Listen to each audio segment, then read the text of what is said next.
Welcome to the Drivetime News Blast. 30 minutes, 50 for subscribers of news of the day from a perspective of truth, liberty, and justice. This is Monica Perez. And I'm Brad Binkley.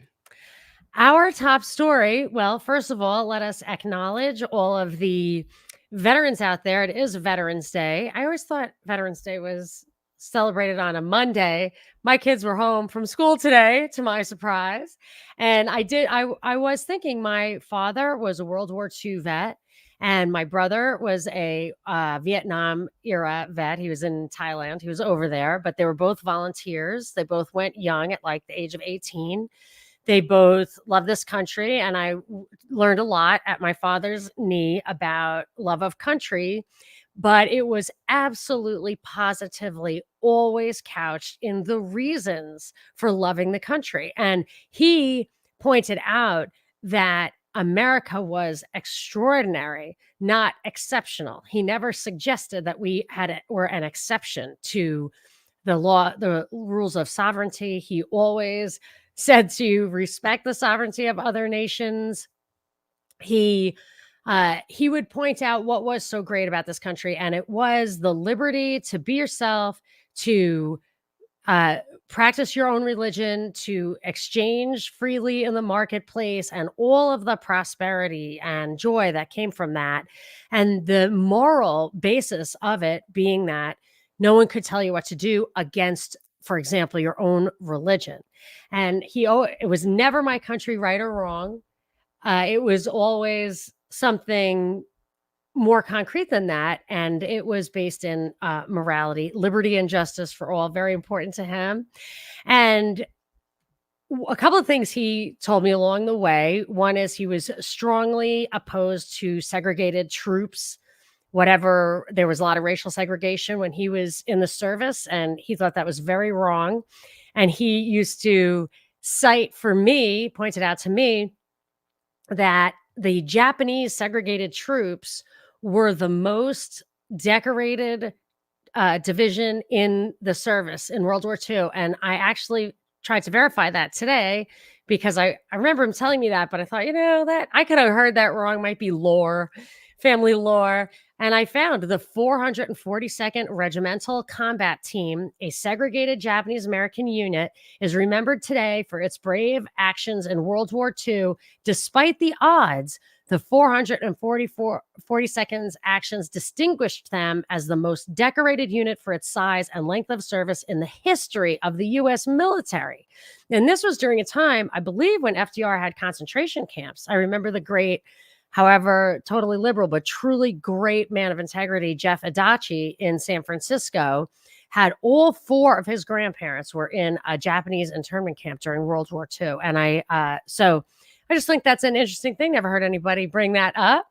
And I always like to remember the people who fought for what this country was worth fighting for. Whether the fight was that fight, we can talk about another time. But I always thought they took the best and the brightest, the people who gave their lives for what they thought was goodness and rightness. And I always try to remember the fallen soldiers who didn't have children on Father's Day as our fathers, even if they aren't our physical fathers. I always try to remember the young ones that maybe nobody's left to remember. So thank you for everyone who has made sacrifices with the intention of preserving our liberty, even if our liberty is on the wane. So I wanted to hit on a story that I've been covering, this Travis Scott story. People have been contributing little tidbits about it along the way. I got a DM this morning on Twitter. I tweeted it. Maybe you saw it, Binkley, that Travis Scott was one of the, if you're not familiar, this is the story where Travis Scott had a concert. It's called Astro World. People are said to have been crushed to death. I don't believe that story. And the original story, which has not really been directly contradicted yet, was that 8 people, young people, teens, young adults, died of cardiac arrest. Some people said that they were getting jabbed with needles. There is something fishy going on here. I expect it to roll out a different concert regulatory environment or tradition or whatever. I think they want to control those big concerts. And I think they not only want to control them to the extent they exist in physical space, I think they want to control them or maybe push them into the metaverse that Binkley is actually broadcasting from right now and is talked about extensively in our recent Rockfin video. And we've just been talking a lot about it. It's what Zuckerberg came out and announced when they changed the Facebook parent company name to Meta. So what I thought was one of the things that might be behind this, Travis Scott, is if people are scared of events or if the government wants to put policies in claiming that it's because people demand them, even if it's not actually true, maybe they want to push people into the metaverse. And one of the features in that Zuckerberg clip that you played for us, Binkley, was the friends going to a concert together, one in real life and one in the metaverse, but they feel like they're together, supposedly. And I thought maybe this is one of the things. Well, at Matt Fassi Music tweeted that Travis Scott was one of the first to perform in a digital meet space at the beginning of the pandemic. It was, I think, April 2020. And the article he cited was about there was a Marshmello concert the previous year that had 10 million people attending. It was a Fortnite epic thing. And so they were completely ready for a big digital concert experience before the pandemic. And then when the pandemic, just in April, Travis Scott was ready for it. What they did was, there were a lot of complaints in the comments that it was kind of more like a music video, that it was actually the album and some graphics. That was exciting. You were in there playing, players were there, they could have zero gravity and shoot people. It's one of the comments or one of the articles passages was there was an absolute bloodbath before in this game before Travis Scott came on. And what they were complaining about is that it really should have been actually live. It should have been Travis Scott, the artist, or people should have been there interacting with the crowd like a real concert. That would have made it more concert-like. It did have encore presentations, but the point is they made, and the way they described it, of things popping out at you and an exploding globe and everything, it really seemed like the metaverse thing. So I'm continuing to believe that one of the major points of the Travis Scott operation is to promote the metaverse over real life and the advantages of being in virtual space over real space. Well, it certainly did a good job of that. And another concert-like thing that I saw yesterday was that show that's kind of like The Masked Singer, which is one of the creepiest shows of all time, except it's like an avatar singer where the singers are in another room and it appears that they're virtual avatars they actually look like characters from the movie Avatar are singing in front of the judges. It's really creepy and weird. Are the avatars masked? No. Okay, so the avatar is your mask. Yes.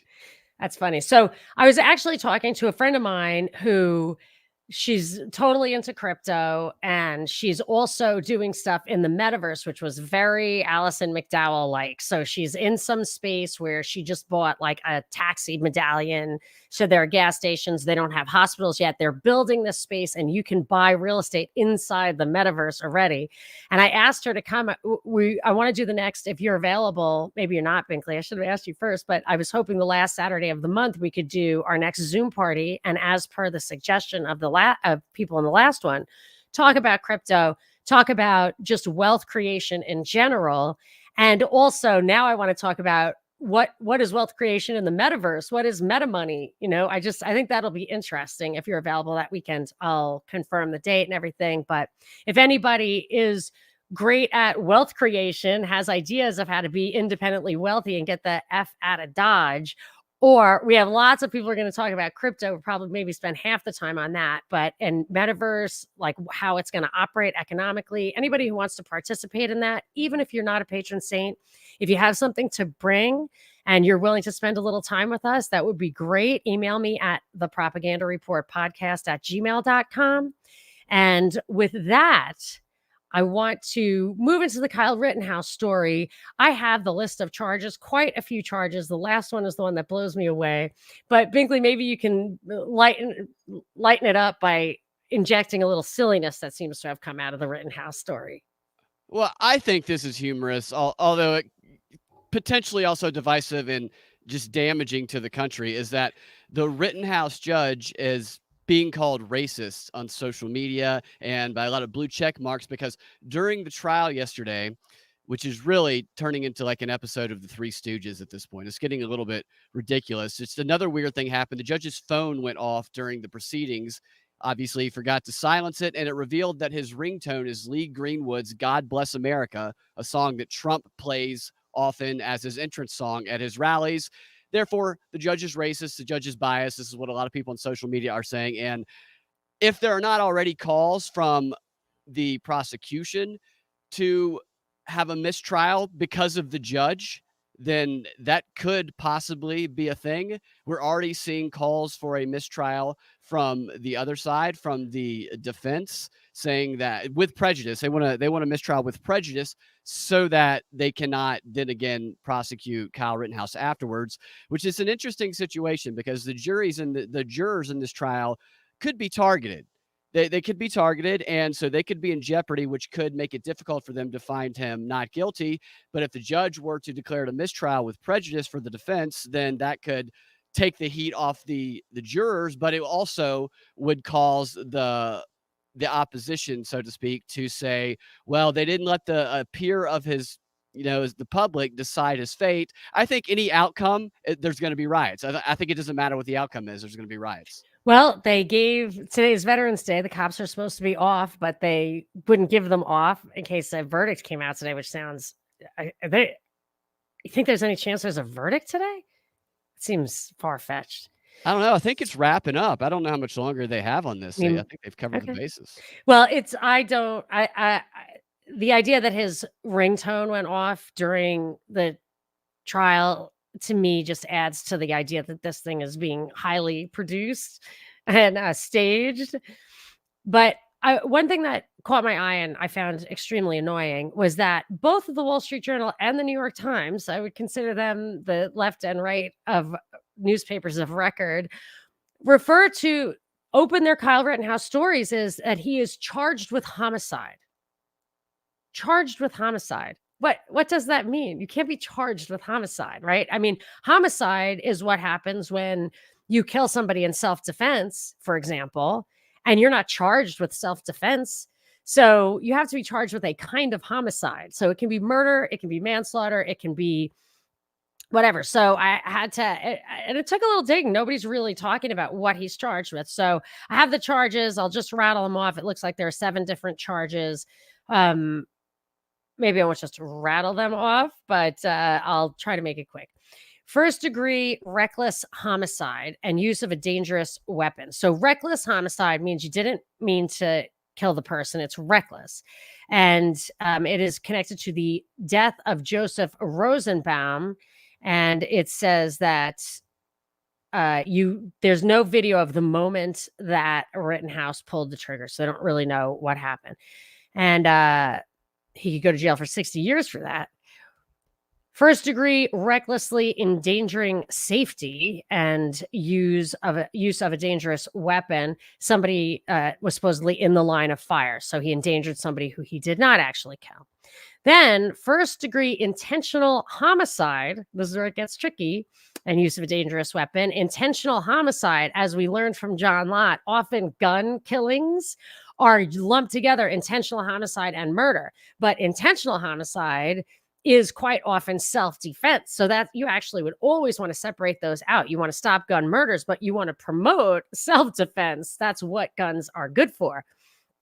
So we don't know. This is attached to Anthony Huber's death.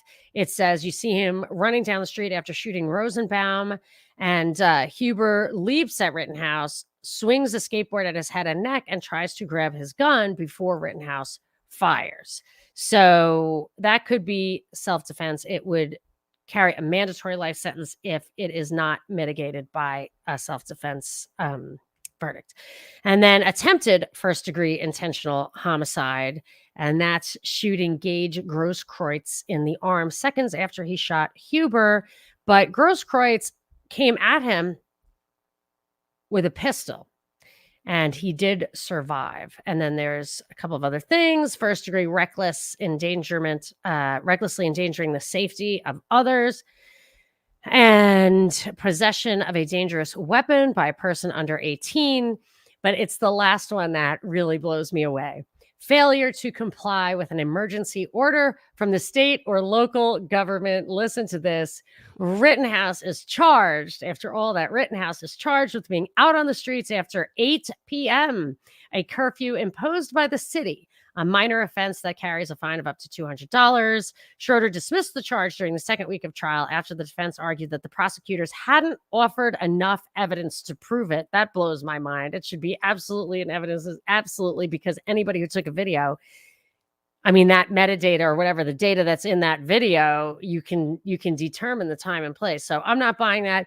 But I think they threw it in there in this AP article just so you knew that if only he obeyed that law, none of this would have happened. Yeah, that was one of the issues that the prosecution brought up after it had already been dismissed, that the defense was like, this has already been dismissed. Why are you bringing this issue up again? And it just made the prosecution look fumbling and just like they didn't know what they were doing. I think everything about this trial, one thing we can definitely take away is that regardless of the outcome, there is going to be reasons for people to say, well, it's not legitimate because the judge was biased, or the prosecution was incompetent, or the jury is afraid. So I think it's going to be delegitimized by the media. Yeah, all roads lead to a riot, you think? Yes, that's what I think. Yeah. And that falls right. I think the focus is going to then shift to the Ahmaud Arbery case after that. And, who knows where it's going to go. Hopefully it's too cold to riot right now. So as you know, kids as young as 5 can now get the Pfizer shot, but parents are not as enthusiastic about that as public health officials might want. In fact, over 60% of parents are either going to wait and see what happens, or they are openly like, I'm not getting my kid that shot. And over 50% are worried that a mandate could force their kid to get the shot without them wanting to. So to combat this hesitancy, the Biden administration is putting on the Great American Child Vaccination propaganda campaign right now, which just started this week, has Jill Biden going around the country to elementary schools to promote the vaccine, has the administration contacting schools, reminding them to push the vaccine and saying you can tap into the billions of federal dollars, a good bribe, just like a good mobster would do. And a guide was released, a toolkit was released from the Surgeon General that tells people exactly how to talk to their conspiracy theorist family members, I'm presuming around Thanksgiving time, in order to get them to be okay getting their kid vaccinated. And this guide is designed for anybody that has any influence. It basically is who it targets, school teachers, people who have a radio show, religious ministers, anybody who has access to lots of people and influence. And it gives you a couple of things like a checklist to use every time you come across health-related content. Like the checklist says, before you pass the content on, did you check with a CDC or local public health department to see whether there's any information supporting the claim being made? That's one thing you're supposed to check. Second thing is, did you ask a credible health official, professional, if there's any information to support the claims? Did you type the claim in a Google search engine to see if it's been verified by a credible source? Did you look at the about page of the website to see if you can trust the source? And if you can't check all those boxes, then you are not to share the content the Surgeon General recommends. And a couple of interesting things in this guide outside of that is it has these little scenarios, and it has pictures with it as well, where it shows what you're supposed to do and it tests you on what you're supposed to do. And it makes clear through these demonstrations that you are not to get information from friends of yours, because public health information is changing and too complicated, and you must only get it from official public health sources. And it actually says this in the guide. It says, when you're talking to your conspiracy-minded friends, try not to focus on the content of the claim. Instead, focus on the wider issue and how they feel about the issue. So never actually address the content and the facts that conspiracy-minded people are presenting, only how they feel. They don't want people thinking. They don't want them having actual discussions about legitimate facts because they will be subverted away from the public health officials, and they don't want that. And my least favorite part of this guide is that they do a scenario where it says, if a family member or friend of yours is given a negative diagnosis, a bad diagnosis from a doctor, and that family member seeks out alternative information, then this is how you stop them from finding alternative information about a bad diagnosis they just got from a doctor. That ticks me off because this guy doesn't say anything about a misdiagnosis. It doesn't say anything about getting a second opinion. It doesn't say anything about how quite often doctors are wrong. My mom was misdiagnosed for nearly 18 months, years and years ago, before they actually finally figured out what it was that was going on. Another family member of mine was recently misdiagnosed, and had we not demanded getting a second opinion, we would still be on the course of a wrong diagnosis. They're telling you if you get a bad diagnosis and we say there's nothing we can do, you are to accept that and prevent that family member from going and get better information. This is horrible. This is a subversion tactic to just accept what the public officials say. It doesn't matter if your life is on the line.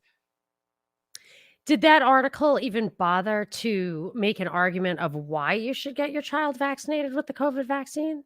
Does it even say what Biden's argument is for why a No, child should get vaccinated? the whole thing just skips over the actual evidence supporting it. It just focuses on But I misinformation. mean, there's and not falsity. even a reason because they Yeah, don't get it, right. right? So they don't get COVID. So and if they start getting it now, you can see that it would be highly correlated with rolling out the vaccine.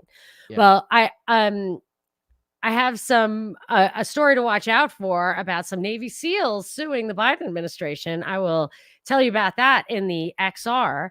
And we do still have one big story left for the free 30. It's where Binkley's going to tell us about 9 new political tribes in America. Maybe I can chime in with having been accused of belonging to a despised tribe myself. I'll tell you about that if we have a little back and forth time. But before we get to that last big story, I want to tell you what we're going to talk about in the XR. I want to talk about the Navy SEALs lawsuit against the Biden administration and some observations I've been gathering about the immune system that may just make you think about it a little different. Just a kind of original insight of mine. I wanted to share it with you. And Binkley's going to tell us about the war games being held in Israel today. Sounds ominous. But before we get to that, a big thanks to the sponsor of today's show. I'm going to the Granite State Spice Blend, friend of the show, Matt, who if you live in New Hampshire and you went to the farmers market on Saturdays in Pelham in October, you might have met him. So he asked me to tell you about his products. I've used them. I like them. He says, go to your spice drawer and check the ingredient labels on those plastic bottles of stale, discolored powder that have been there for years. If you're seeing silicone dioxide, try calcium phosphate, monosodium glutamate, and a bunch of other scientific terms you can't pronounce, it's time for an overhaul. Do you really want to be eating the ground up version of what's in those tiny packages you toss from your shoe boxes that clearly state do not eat? Well, that's what silicone dioxide is. And it's found in loads of FDA approved foods disguised as the anti-caking agent. I wouldn't eat it, and I sure don't want anyone listening to the propaganda report to be eating this either. After all, we need to stay healthy for the big move into the tunnels or the outlands.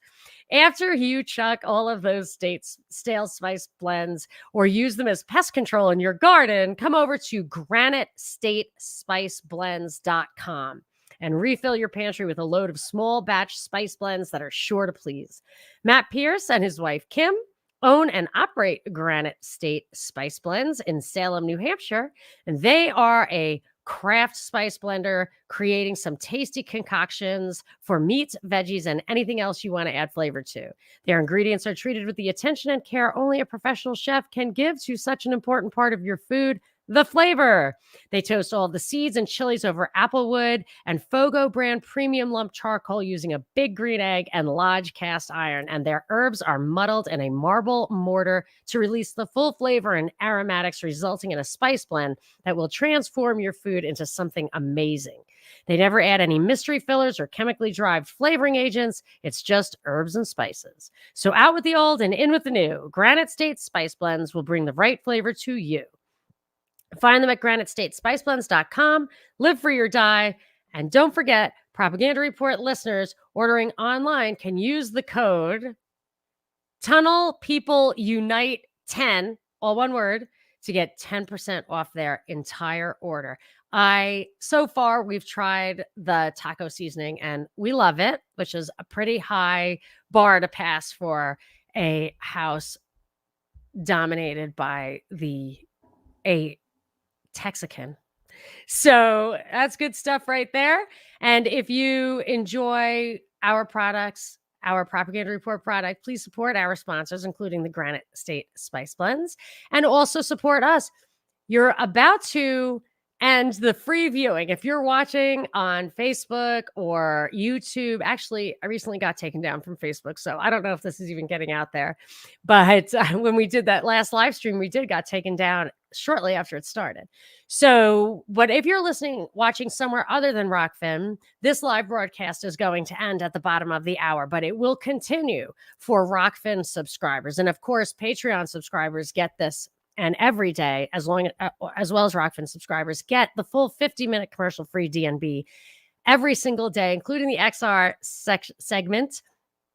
So go to rockfin.com/propaganda report. Go to patreon.com/propaganda report. Look at our tiers, look at our offerings, choose what you like. We have been told many times that we give the most bang for the buck. And with Rockfin, you get all of that and all the exclusive content of all the other creators on Rockfin. So hopefully some of those things appeal to you and you want to support this show, even the free stuff, get the word out.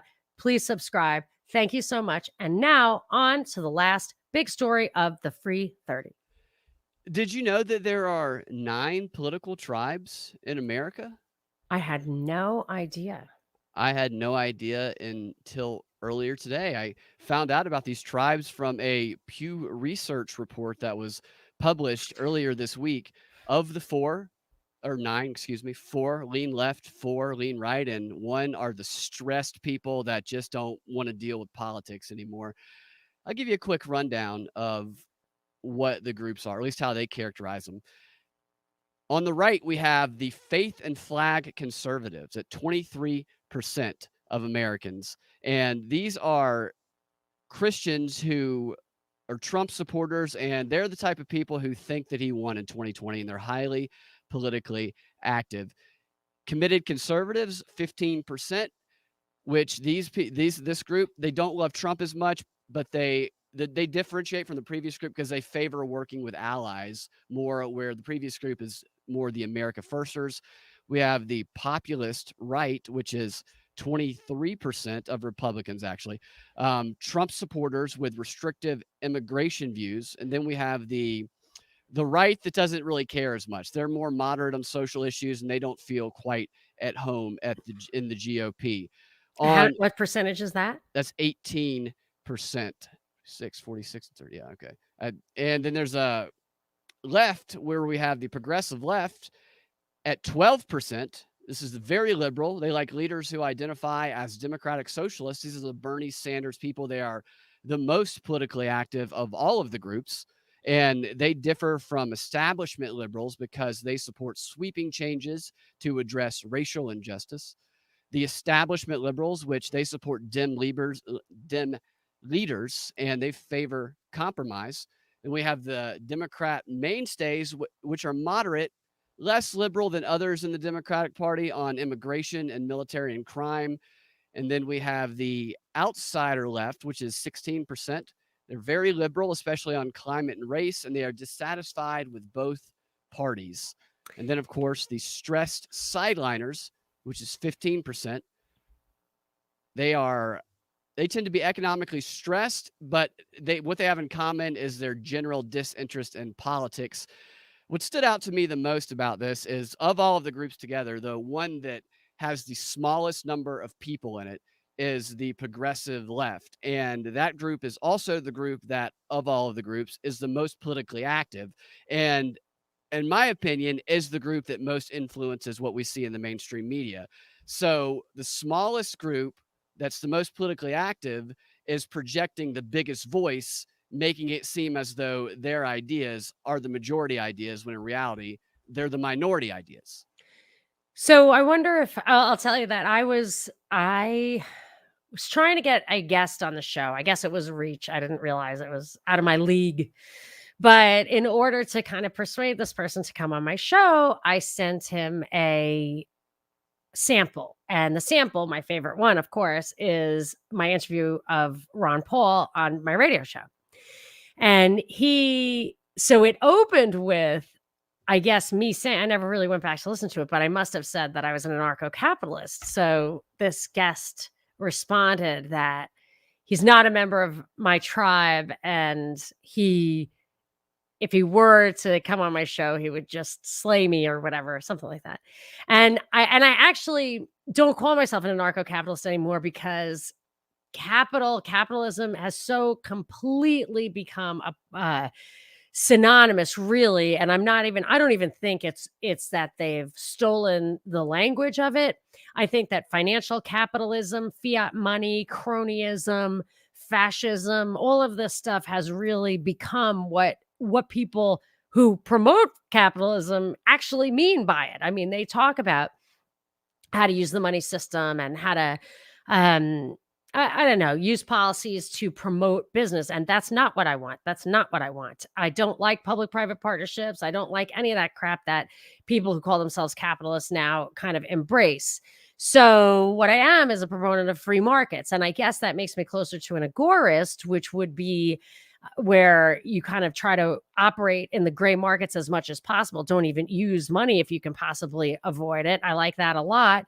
But just basically, I'm for economic freedom. I love mom and pop entrepreneurship. Doesn't sound like that was a category in your grouping, but I think I was really surprised when I first started on WSB how many people were like, "Wow, I can't believe you're on the show because on the radio," because they all learned that at their father's knees, just like I did. These were traditional conservatives and big L classical liberals, and I feel like that they wouldn't even put them in the list, although there are plenty of us out there. I mean, I don't call myself a traditional conservative or a classical liberal, but it's definitely more in that circle. But here's a little game.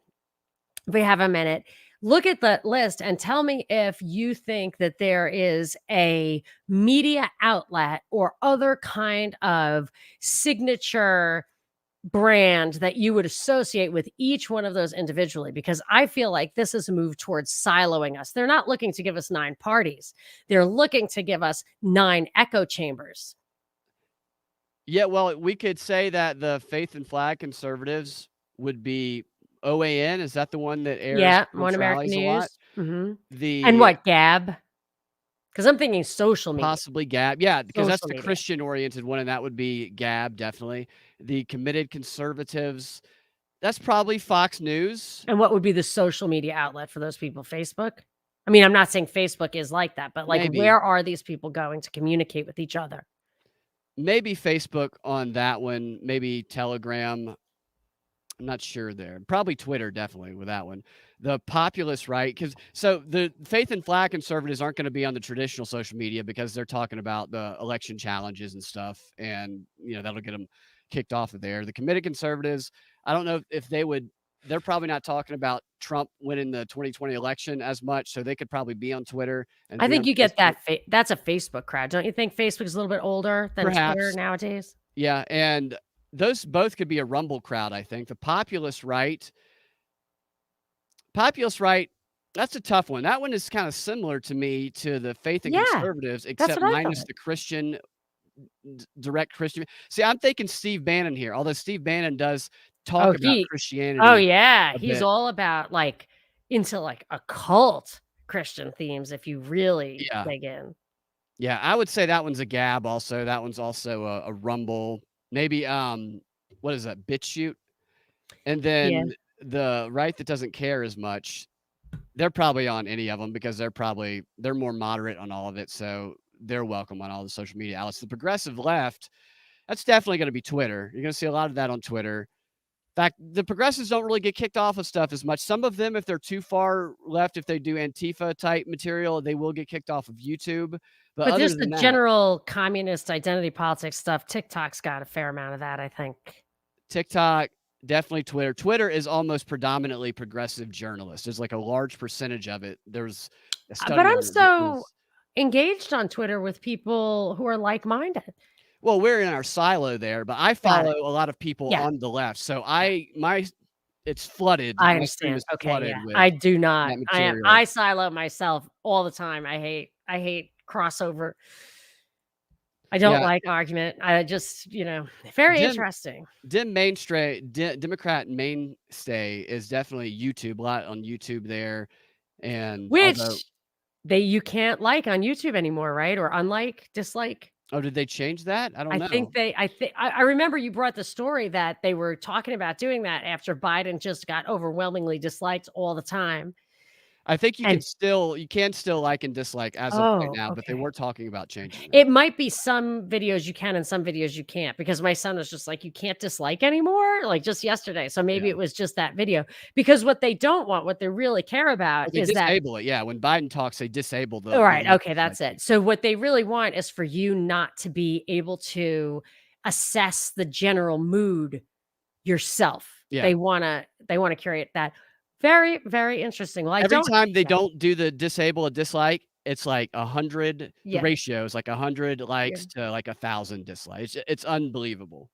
So I'm not gonna do a shout out today because I wanna save time if we can squeeze in a couple of questions and answers at the end of the XR. So anybody who's watching and can post here in the chat or the comment section, you can accumulate questions over there. And then at the absolute end of the show, we'll go and see if there are a couple of questions we have time to answer. So with that, I think we're moving on.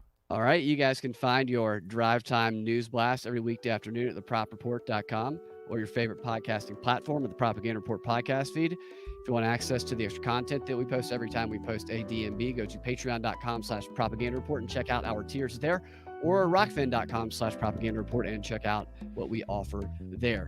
We will talk to y'all in the DMBXR or next time. Have a fantastic rest of your day.